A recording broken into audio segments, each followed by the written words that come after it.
sejahtera untuk kita semua. Perkenalkan, saya Erni Julianti Simanjuntak, Sarjana Psikologi, Master of Science in Psychology.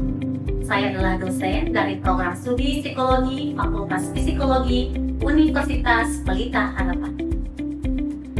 Pada kesempatan kali ini, saya akan memaparkan pernyataan diri saya sebagai seorang dosen dalam unjuk kerja di Dharma Perguruan Tinggi bidang pengajaran. Pada video kali ini, saya akan menjelaskan mata kuliah yang saya ampu, yaitu Psikologi Kepribadian. Saya akan menjelaskan gambaran umum dan rencana pembelajaran semester, serta saya akan menjelaskan juga bagaimana proses pembelajaran yang terjadi di dalam kelas. Pada gambaran umum dan rencana pembelajaran semester mata kuliah Psikologi Kepribadian, saya akan menjelaskan 3 bagian. Yang pertama, informasi mata kuliah, capaian pembelajaran, dan juga matriks pembelajaran. Pada informasi mata kuliah, saya akan menjelaskan deskripsi mata kuliah. Mata kuliah Psikologi Kepribadian adalah mata kuliah yang memaparkan mengenai teori-teori kepribadian menurut tokoh-tokoh dari berbagai aliran psikologi. Mata kuliah ini juga akan memfasilitasi mahasiswa untuk mengkaji perkembangan dan pengalaman individu berdasarkan sudut pandang dari iman Kristiani atau faith perspective. Selain itu, mata kuliah Psikologi Kepribadian ini juga akan memberikan inspirasi bagi mahasiswa untuk menganalisis berbagai asumsi berdasarkan teori-teori yang sudah dipelajari. Mata kuliah Psikologi Kepribadian ini berbobot 4 SKS yang terdiri dari 16 kali pertemuan. 16 kali pertemuan ini dilakukan dalam pertemuan sinkron sebanyak 14 kali, 1 sesi untuk UTS dan juga 1 sesi untuk UAS yang berupa asinkronus karena penugasan berupa analisis diri. Setiap pertemuan di dalam perkuliahan ini terdiri dari durasi 4 kali 50 menit setiap pertemuannya. Mata kuliah ini juga adalah mata kuliah non-prasyarat, artinya tidak membutuhkan kelulusan dari mata kuliah sebelumnya. Untuk capaian pembelajaran lulusan terdiri dari 3 capaian. Yang pertama adalah capaian sikap. Mahasiswa diharapkan akan mampu untuk menghargai keanekaragaman budaya, agama, pandangan, pendapat, bahkan juga temuan-temuan orisinal yang dimiliki oleh individu dengan berlandaskan faith perspektif dan juga keyakinan kekristenan. Untuk capaian keterampilan khusus, mahasiswa diharapkan mampu untuk merancang dan mengembangkan keterampilan dalam membangun karir dan pengembangan dirinya. Selanjutnya adalah capaian pengetahuan. Dalam hal ini, mahasiswa diharapkan mampu untuk memahami dalam hal konsep-konsep dasar teori-teori psikologi dan juga memberikan gambaran-gambaran umum dari teori tersebut sehingga bisa diaplikasikan untuk mengkaji fenomena-fenomena yang muncul baik dalam diri individu, baik dalam komunitas, organisasi, maupun dalam lingkup organisasi. Selanjutnya saya akan menjelaskan capaian pembelajaran mata kuliah.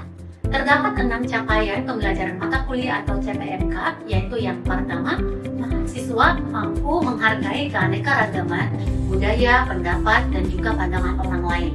Capaian yang kedua adalah mahasiswa mampu menganalisis profil kepribadian diri sendiri. Capaian yang ketiga adalah mahasiswa mampu untuk menganalisis profil kepribadian orang lain. Selanjutnya, capaian yang keempat adalah mahasiswa mampu untuk mengemukakan fenomena-fenomena berdasarkan teori-teori psikologi kepribadian. Capaian yang kelima adalah mahasiswa mampu untuk menambahkan teori-teori dari yang sudah dipelajari dari berbagai aliran psikologi. Selanjutnya, mahasiswa mampu untuk menjelaskan kembali teori tersebut dan juga memberikan penjelasan dari teori-teori dari berbagai aliran-aliran psikologi. Adapun sub CPMK dituangkan dari penjelasan di tiap-tiap sesi pertemuannya untuk menjelaskan teori-teori psikologi kepribadian sebagai berikut, terdiri dari 14 teori.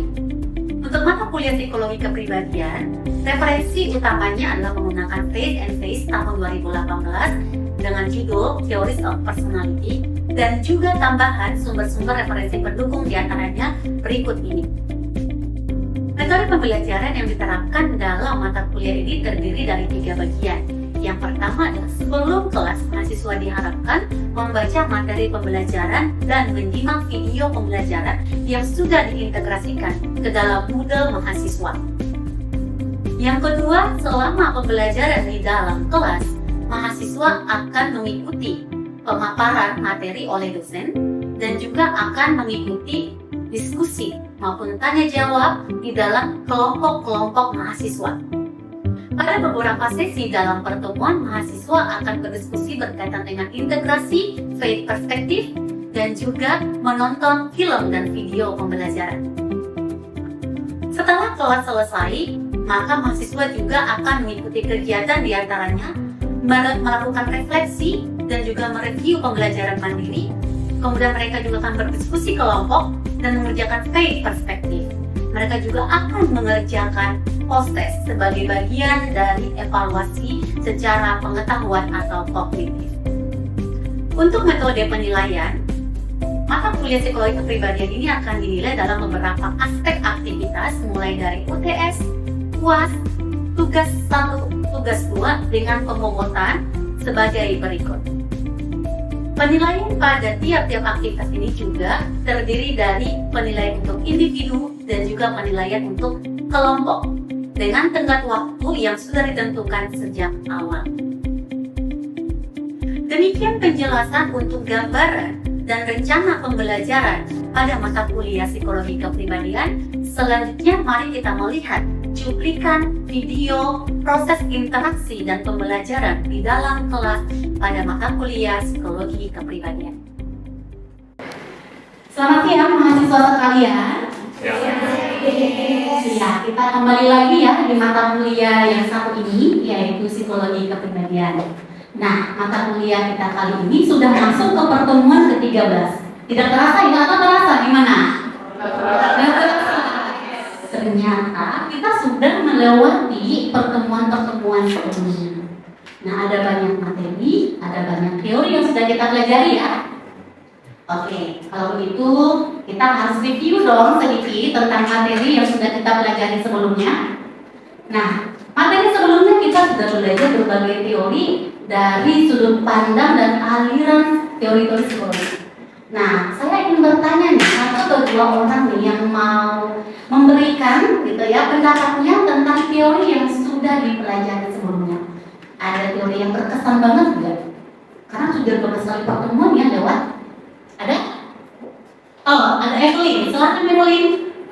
Mas, teori yang paling berkesan buat aku tuh teorinya Viktor Frankl yang logos terapi. Nah, dia kan dari teori itu dia bilang kayak dari suffering itulah dia bisa find meaning in that. Jadi kayak mungkin bagi aku itu tuh berkesan banget karena sesuatu yang bikin dia menderita malah itu bisa dijadikan yang bermakna. Jadi mungkin itu bisa bikin aku berkesan banget sih. Iya, thank you ya Evelyn memberikan pendapatnya tentang teori dari Viktor Frankl yang memberikan pendapat bahwa lewat penderitaan kita bisa mendapatkan makna hidup. Ada juga yang terinspirasi dari teori ini, boleh raise hand? Yang lain? Oh, ada beberapa relate ya dengan kehidupannya ya. Oke, thank you ya Evelyn untuk Viktor Frankl-nya. Ada lagi yang mau kasih pendapat? Oke, ada nih, Serapin. Jadi Miss yang berkesan untuk aku kelas pertama kita Miss dari Freud. Teori Freud. Ada apa sih yang berkesan dengan teori Freud menurutmu? Menurut aku berkesan karena belajarnya seru Miss. Jadi kan kalau kita perilaku manusia didorong oleh alam bahasa Indonesia unconscious mind. Jadi aku tuh paling berkesan banget yang 3 itu Miss, yang id, ego sama super ego.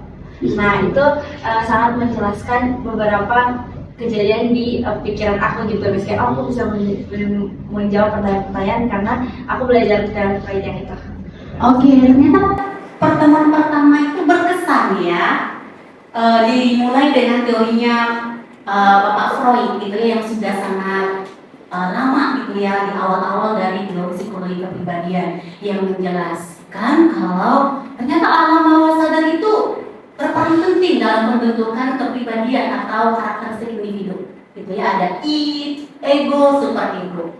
Nah, mungkin ini sama beberapa orang sangat relevan, tapi mungkin sama orang lain apa sih ini gitu ya. Tapi teori ini juga menjelaskan bagaimana struktur kepribadian terbentuk.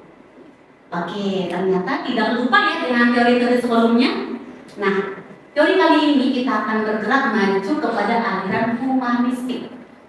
Nah, namanya humanistik berarti ngomongin tentang manusia dari pandangan yang lebih positif. Salah satu teori yang akan kita pelajari adalah itu dari tokohnya yang bernama Virginia Satir. Jadi, Virginia Satir ini dikenal dengan teorinya Humanistic Systemic Foundation, atau nanti dalam terapinya adalah family therapy. Oke, jadi kita akan belajar masuk ke tentang keluarga. Semua orang punya keluarga ya? Nah, sebelum lebih jauh, kita yuk cek dulu nih. Kita cek dulu situasi masing-masing supaya pemanasan ya. Semua punya handphone. Kali ini handphone boleh digunakan untuk scan QR code di sini. Oke, kemudian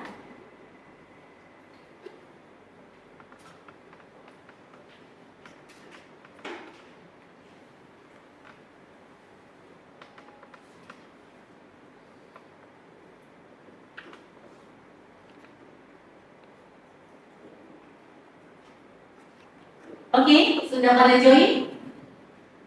Kita akan mengingat dulu ya pemanasan supaya lebih nyambung nanti ke dalam teori yang akan kita jelaskan. Sudah bisa kita mulai ya? Udah masuk semuanya ke dalam Mentimeter? Ya, kita mulai. Pertanyaan pertama ini tidak sulit-sulit, hanya untuk membuat kita lebih mendalam nanti ke dalam pertanyaan-pertanyaan ataupun ke dalam materi. Nah, yuk kita cek dulu situasi hati di dalam kita masing-masing. Emosi apa yang ini ekspresi-ekspresi yang sangat menenangkan ya. Sepertinya ekspresinya positif semua ketika menggambarkan keluarga. Wah, saya senang sekali sih ketika kamu memberikan gambaran ini tentang keluarga. Tapi kita kembali ke realitas sekarang. Tidak semua keluarga gitu ya pada kenyataannya adalah seperti yang teman-teman gambarkan. Betul gak sih? Ini kayaknya sepertinya ekspektasi dan harapan kita ya. Betul ya? Harapannya keluarga tempat saya berpulang, tempat saya untuk bisa mendapatkan penerimaan, dicintai, dikasihi dengan tulus, tempat yang hangat, nyaman gitu ya. Nah, itu juga lah yang akan kita pelajari hari ini. Keluarga itu seperti apa sih? Dan bagaimana keluarga nanti itu akan membentuk kepribadian. Bagaimana keluarga itu berkontribusi di dalam karakter-karakter yang kita miliki sampai sekarang ini. Kalau tadi sudah melihat bagaimana keluarga dalam sudut pandang teman-teman, kita akan telisik lebih jauh dari sudut pandang tokoh yang sangat terkenal yang bernama Virginia Satir. Siapa sih Virginia Satir ini? Dia itu adalah seorang penulis dan psikoterapis yang berasal dari Amerika Serikat.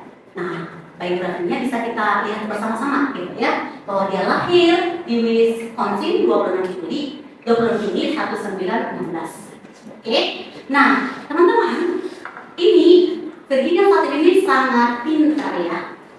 Di usia anak-anak gitu ya, dia itu sudah bisa membaca di usia yang sangat belia sekali. Punya keinginan untuk belajar yang sangat tinggi gitu ya. Nah, dia bisa membaca di usia 3 tahun dan dia itu di rumah punya perpustakaan mini gitu ya. Semua buku yang ada di sana dia sudah selesaikan, sudah baca semua. Jadi dia itu sudah punya wawasan yang sangat luas sejak kecil. Tapi memang background keluarganya adalah tidak ideal gitu ya. Nah, itu juga yang menjadi semangat sama dia untuk mempelajari sebenarnya keluarga itu seperti apa sih? Gitu. Bagaimana keluarga yang seharusnya? Gitu. Karena sangat dia rasakan keluarga yang dia miliki yang tidak ideal itu berkontribusi besar di dalam pembentukan karakter dan kepribadian. dalam perkembangan selanjutnya, Virginia Satir ini dikenal sebagai ibu terapi keluarga. Ya. Nah, karena memang dari teorinya itu akan berkontribusi terhadap pembentukan terapi keluarga. Untuk di luar itu sudah sangat terkenal terapi keluarga. Tapi di Indonesia itu baru berkembang dan berusaha untuk terus dikembangkan lebih lanjut. Ya. Karena dia memang aliran humanistik, maka dia memandang manusia itu secara positif. Bahwa setiap individu itu berkembang ke arah yang lebih baik, gitu ya. Dia melihat manusia itu akan tumbuh dengan baik jika berada dalam atmosfer yang mendukung. Gitu. Nah, jadi positif sekali dan optimistik sekali. Selain itu, dia juga melihat bahwa setiap individu itu adalah unik, memiliki potensinya masing-masing. Sehingga seorang individu bisa dipahami berbeda dari individu yang lain, tidak bisa disamakan. Melihat individu adalah unik, maka individu itu berharga. Ya. Kemudian, karena juga dia adalah aliran yang sistemik, maka salah satu ciri khas dari teori ini menekankan systemic foundation. Artinya, dalam keluarga itu punya banyak komponen, betul ya? Ada individunya, ada lingkungannya, ada situasinya. Nah, kalau sistemik ini berarti semua komponennya itu saling terkait, interdependen. Jadi kalau satu komponen itu tidak berfungsi maksimal, itu akan mengakibatkan komponen lain juga terdampak. Virtual framework, itu adalah kerangka konsepnya. Dia menjelaskan ada kerangkanya dalam teori family terapi. Yang pertama, family of origin atau asal muasal keluarga kita. Yang kedua, dia melihat keluarga itu sebagai sistem yang terintegrasi. Ya. Kemudian juga penting sekali self esteem. Ya, self esteem itu adalah bagaimana seseorang memandang dirinya berharga atau tidak berharga. Ini dibangun pertama sekali di dalam keluarga. Orang tua kita yang sekarang ini berperan sebagai arsitek, arti yang merancang, yang membuat bagaimana keluarga ini harus dibangun, gitu ya. Orang tua berperan sebagai arsitek bagi keluarga saat ini, dan keluarga yang ada saat ini juga dipengaruhi oleh generasi sebelumnya. Ya, jadi keluarga kita yang sekarang, kalau sebagai anak punya orang tua, nah itu tidak lepas dari bagaimana orang tua kita juga dulu dibangun dan dibentuk dari kakek kita, nenek kita, keluarganya sebelumnya, gitu ya. Nah, mungkin saya bisa kasih contoh ya di sini. Nah, dalam keluarga saya, gitu ya, papa saya itu orangnya sangat disiplin, gitu ya.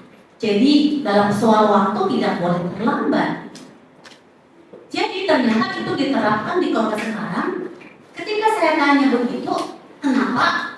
Ternyata waktu dia jadi anak-anak, kakek saya juga menerapkan hal yang sama. Dan pola itu mempengaruhi papa saya membangun keluarga yang sekarang. Saling berkaitan satu dengan yang lainnya. Jadi kalau kita lihat satu komponen itu tidak berfungsi dengan baik, itu akan mempengaruhi komponen yang lain. Itulah maksudnya bahwa family is a system, gitu ya. Memiliki tujuan atau sasaran, bagian dan peran yang penting, dan saling interdependen satu dengan yang lain. Oke? Nah, kemudian konsep yang ketiga itu adalah tentang self esteem.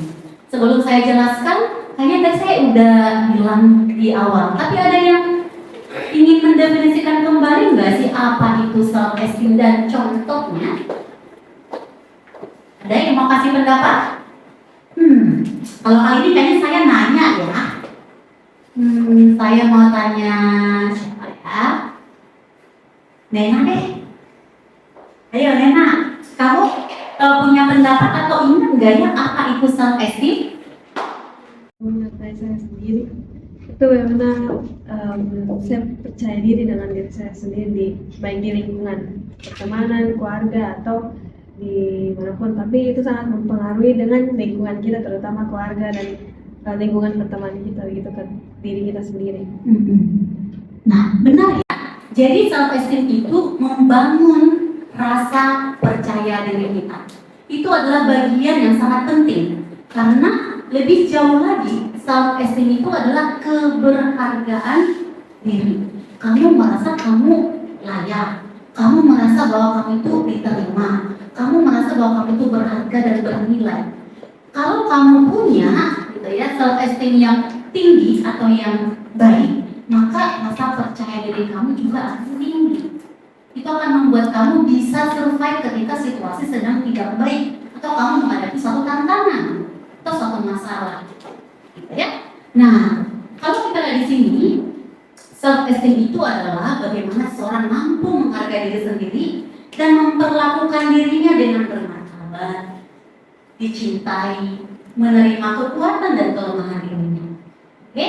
Nah, kalau dia punya self esteem yang tinggi atau rendah, itu akan berkontribusi pada relasinya. Ya.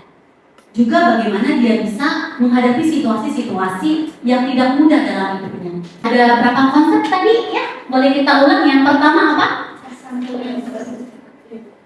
Family of origin. Bahwa keluarga kita sekarang ini dipengaruhi keluarga yang sebelumnya, gitu ya. Nah, konsep yang kedua apa? Iya, keluarga adalah sebuah sistem. Yang ketiga apa? Self esteem. Betul ya? Keberhargaan diri ya. Yang keempat apa? Ada resources sumber daya kita. Nah, ini dia yang terakhir. Ketika keluarga sudah tidak ideal dalam fungsinya, dalam komunikasinya, maka akan sangat baik ketika keluarga itu mendapatkan terapi. Ya? Nah, dalam terapi keluarga, terapisnya punya fungsi yang sangat penting. Terapis itu menjadi teladan bagi anggota keluarga.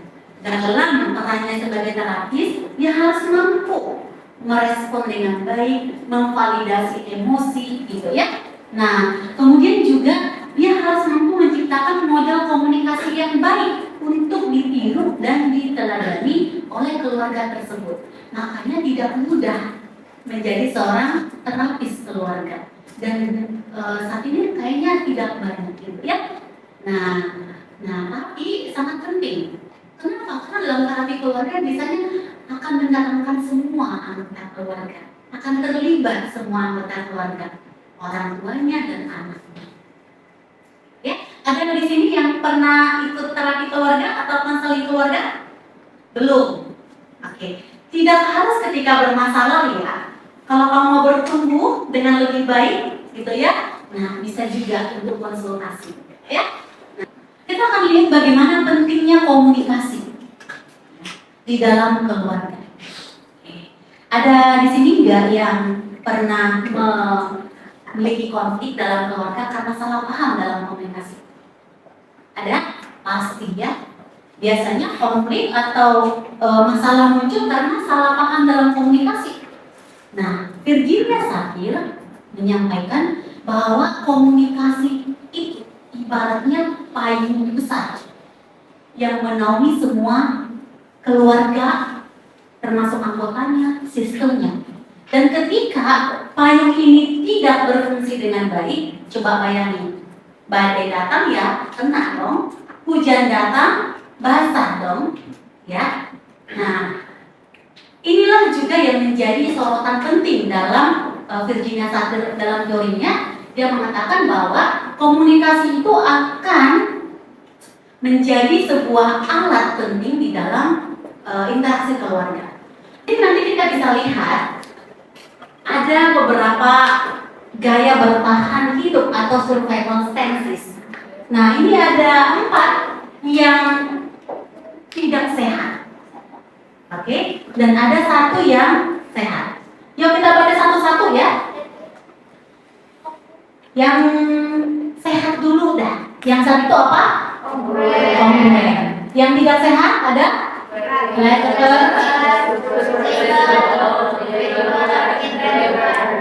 Iya, jadi inilah gaya komunikasi yang biasa kita lakukan, dan 4 diantaranya ini adalah gaya komunikasi yang sebenarnya tidak sehat ketika ini berulang dan berulang menjadi gaya komunikasi kita sehari-hari.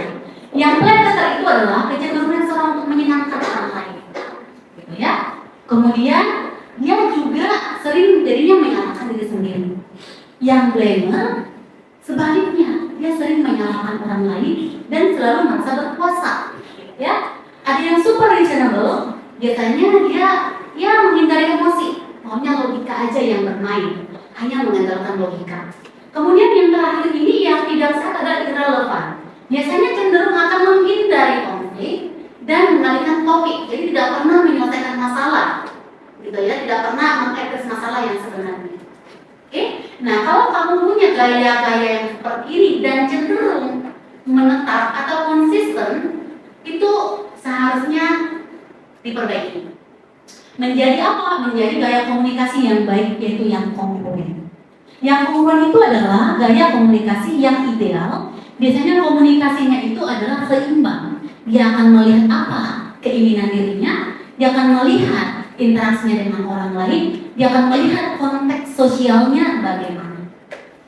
Oke, jadi ini adalah dasarnya. Untuk selanjutnya akan muncul berbagai gaya komunikasi, gitu ya. Ada yang modelnya yang placating, ada yang self-absorbed. Ketika kita hanya mengedepankan satu aspek, ya, kita bisa lihat ini adalah gaya-gaya yang muncul dari 5 gaya komunikasi yang dasar tadi, ya. Nah, ini akan kita evaluasi, kita akan cek, gitu ya. Seperti apa sih sebenarnya dalam kehidupan sehari-hari lewat nonton film?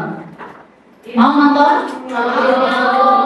Tapi menonton kali ini kita juga akan mereviewnya.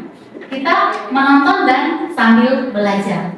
Nah, apa yang akan kita tonton itu adalah judulnya nanti kita cerita tentang hari ini. Inilah film keluarga. Nah, dari sini nanti kita akan mengevaluasi gaya komunikasi, gitu ya.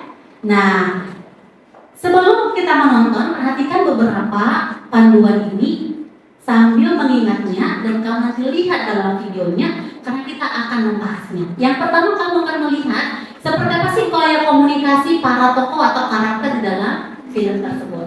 Kemudian kamu akan menjelaskan bagaimana yang fungsional dan bagaimana yang tidak fungsional. Oke? Filmnya sudah selesai. Oke? Gimana? Seru? Oke, sebenarnya yang punya ya. Ada yang nangis. Tapi happy ending gak sih? Nah, supaya lengkap gitu ya, kita perlu lihat gitu ya, supaya kita lebih paham tentang materi hari ini. Nah, saya minta 2 orang deh secara singkat gitu ya menjelaskan atau menggambarkan gaya komunikasi dari tokoh dalam film tersebut. Pilih satu tokoh aja. Siapa yang mau? Ada? Oke, saya pilih lagi atau ada yang suka rela? Oke, ya. Enggak? Oh, tidak. Ya, Evelyn lagi. Silakan Evelyn. Filmnya pertama kan gambaran komunikasi dalam keluarga tersebut. Aku lihatnya sih dalam keluarga tersebut itu mereka komunikasinya nggak jelas nih, mereka nggak kongruen, makanya itu menurut aku mereka masuknya juga dysfunctional family. Terutama aku mau sorotin juga karakter bapaknya. Kalau dari survival statusnya sih aku bisa lihat kalau karakter bapaknya ini tuh kayaknya the blamer karena yang seharusnya sebenarnya itu dia itu ada mengambil andil, kayak ada kesalahan dia juga, tapi dia malah nyalahin anaknya, anak sulungnya, anak keduanya, kayak dia pokoknya nggak ngakuin kalau dia itu lakuin kesalahan juga gitu. Dan itu kelihatan banget di filmnya dimana karena mereka tuh komunikasinya juga nggak jelas, mereka ada menyembunyiin rahasia segala macam, jadinya mereka tuh jadi dysfunctional family, mereka saling nggak bisa percaya satu sama lain dan akhirnya pada kayak nggak mau terlibat lagi gitu kayak dalam keluarganya gitu. Oke, itu merangkum banyak ya. Jadi rangkuman filmnya sudah dikemas oleh Evelyn dengan sangat baik gitu ya, menjelaskan seperti konsensi, gambaran definisi dari keluarganya gitu ya. Nah, oke, kalau begitu kita sudah memahami seperti apa yang fungsional dan tidak fungsional. Nah, kalau begitu nanti ini akan menjadi bagian dari refleksi juga dalam tugas kalian yang akan saya jelaskan. jelaskan di akhir materi nanti, gitu ya. Jadi seperti yang saya jelaskan tadi, dalam psikoterapinya atau dalam terapi keluarganya itu melibatkan semua anggota keluarga, gitu ya. Dan akan ada peran-peran yang dimainkan supaya menciptakan komunikasi yang baik dan memperbaiki relasi yang rusak, ya. Nah, dalam hal ini peran dari terapis itu sangat penting, ya. Peran dari terapis itu adalah sebagai edukator nanti di dalam terapisnya dan juga sebagai role model, gitu ya. Dia harus mampu untuk memberikan gambaran komunikasi yang baik, memvalidasi emosi-emosi yang muncul dari tiap-tiap anggota keluarga. Oke? Nah, ini yang saya bilang. Sebelum sampai ke penugasan ini, saya mau bertanya. Untuk materi hari ini tentang keluarga, ada hal yang mau ditanyakan tidak? Ada yang kurang jelas?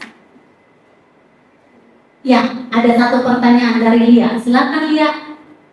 Mengenai yang tadi itu yang family from origin, kan itu kita menyesuaikan dari zaman ke zaman. Kalau misalkan kita tuh udah tahu kesalahan dari keluarga kita tuh apa, terus kita nggak mau itu diturunkan ke anak kita. Jadi pastinya cara pengajaran kita ke anak kita tuh berbeda dari keturunan kita.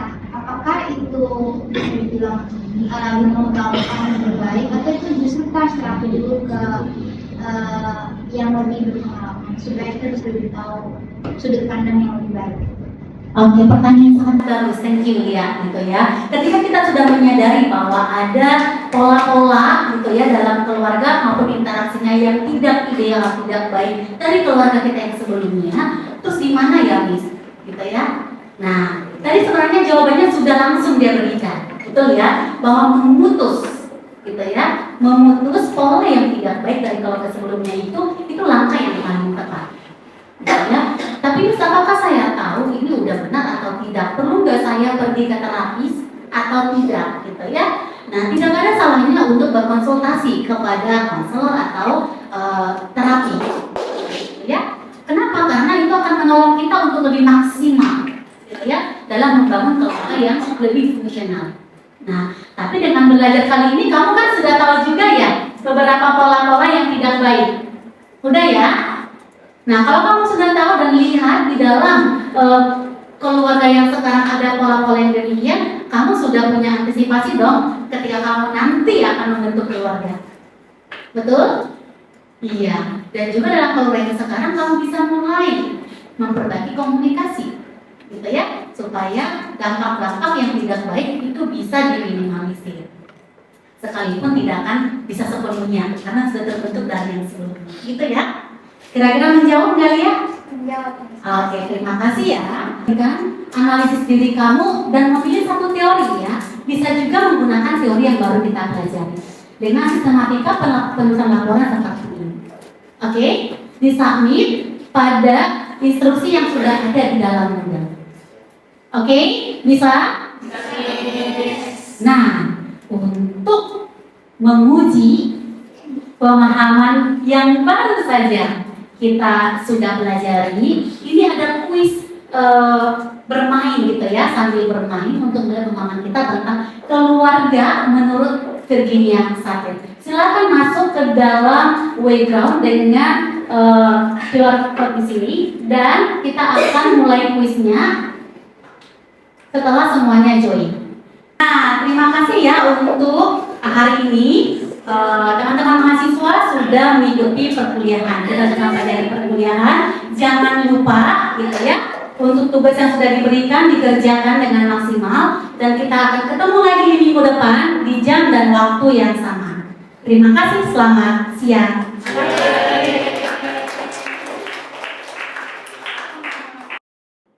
Demikian penjelasan gambaran mata kuliah psikologi kepribadian dan gambaran proses perkuliahan tatap muka di dalam kelas sebagai unjuk kerja Tridharma Perguruan Tinggi bidang pengajaran. Saya mengucapkan terima kasih kepada tim penilai dan juga tim panitia sertifikasi dosen PDD UKT PT 2026. Salam sejahtera untuk kita semua.